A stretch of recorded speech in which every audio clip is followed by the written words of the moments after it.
Allô, c'est Frédéric de la ferme Tournesol. Dans cette vidéo, je vais vous montrer comment faire du pain au levain d'une manière vraiment facile et simple.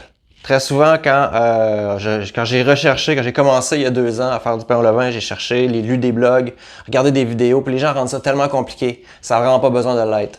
C'est d'être capable de faire du pain avec de la farine qui est cultivée localement au cèdre, tout près de chez vous, qui est biologique, et puis des bons ingrédients de qualité. Puis le pain qu'on fait, c'est tellement délicieux quand on le fait nous-mêmes. Alors aujourd'hui, recette très simple, juste de la farine à pain et puis du sel, de l'eau, c'est les ingrédients du pain. J'ai de la farine de seigle pour entretenir mon levain ici. Les petits outils dont vous allez avoir besoin pour réussir. Voici mon outil secret, c'est la petite spatule qui vient d'un autocuiseur à riz.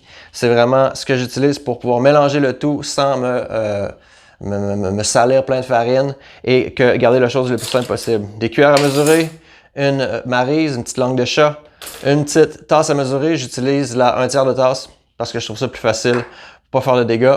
Un peu de sel. L'autre élément vraiment clé pour réussir son pain au levain, super facile, c'est la cocotte creusée ici, de petit format. On va faire cuire le pain là-dedans et puis ça va être super bon. Donc, comment je fais ça? Le soir, je mélange les ingrédients, ça me prend environ 10 minutes, préparer la pâte.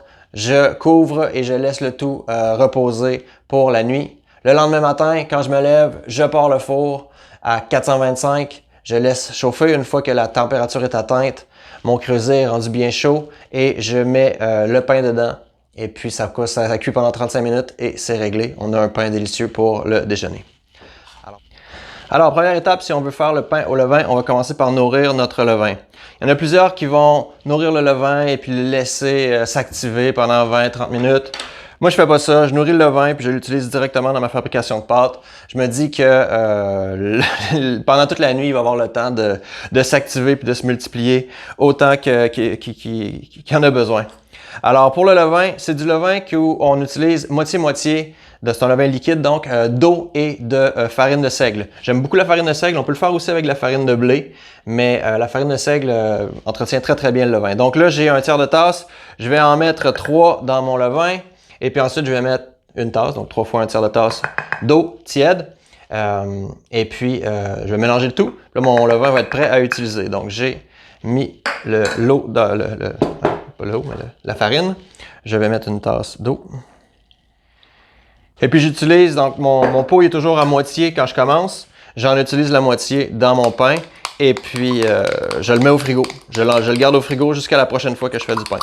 Et puis mon levain est toujours prêt à utiliser. Si on part en vacances où il y a une période de 5 jours ou plus où je ne fais pas de pain, ben là, souvent, mon levain va développer un petit liquide sur le dessus. On se débarrasse tout simplement du liquide. Et puis, donc ça, c'est un alcool, dans le fond, parce que c'est une fermentation qui se passe dans le levain. Donc, je me débarrasse du liquide un peu alcoolisé. Et puis, je recommence. Puis, le levain est toujours prêt à... C'est très tough, du levain. Ça dure longtemps. Donc, voilà, j'ai préparé mon levain. Ma recette, ça va être tout simplement de prendre 4 tasses de farine à pain. Quand vous aurez maîtrisé la base, vous allez pouvoir expérimenter, rajouter des flocons d'avoine, rajouter d'autres types de farine. Mais au début, je recommande de commencer avec la farine à pain. Et puis ensuite, je rajoute une cuillère à thé de sel ici dans ma farine. Avec ma petite spatule, je mélange le tout. Donc, j'ai mélangé la farine et le sel. Ensuite, je vais rajouter la moitié de mon levain, donc environ une tasse de levain, et puis une tasse d'eau. Puis je vais mélanger ma pâte. Alors, j'ai versé la moitié du contenu de mon pot de yogourt, ici, donc environ une tasse ou un peu plus qu'une tasse de levain dans la farine. Ensuite, je vais rajouter une tasse d'eau et je mélange tout simplement. Alors, je mélange maintenant la farine et l'eau et le levain jusqu'à ce que j'obtienne une consistance adéquate, que tous les ingrédients soient bien mélangés. Parfois, j'utilise un peu ma spatule pour nettoyer l'autre spatule. Voilà. Alors, ça me prend environ 3-4 minutes mélanger la pâte pour la rendre uniforme.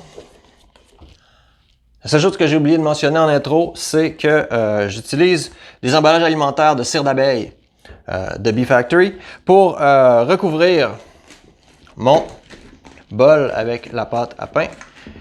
Et je vais laisser ça sur le comptoir jusqu'à demain. Tout dépendant de la température qu'il fait, le pain peut monter un peu plus ou un peu moins. Dans mon expérience, si on laisse 6 à 8 heures, on est correct, puis le pain va quand même être bon et moelleux. Même s'il y a des jours où ça lève un peu plus, des jours où ça lève un peu moins, ça fait partie de l'expérience du levain. C'est pas toujours pareil, c'est pas une machine, c'est biologique. Et puis ça change un peu à tous les jours. Nous voici donc le lendemain matin. J'ai fait préchauffer le four à 425 et j'ai mis le creuset dans le four pendant que ça préchauffait.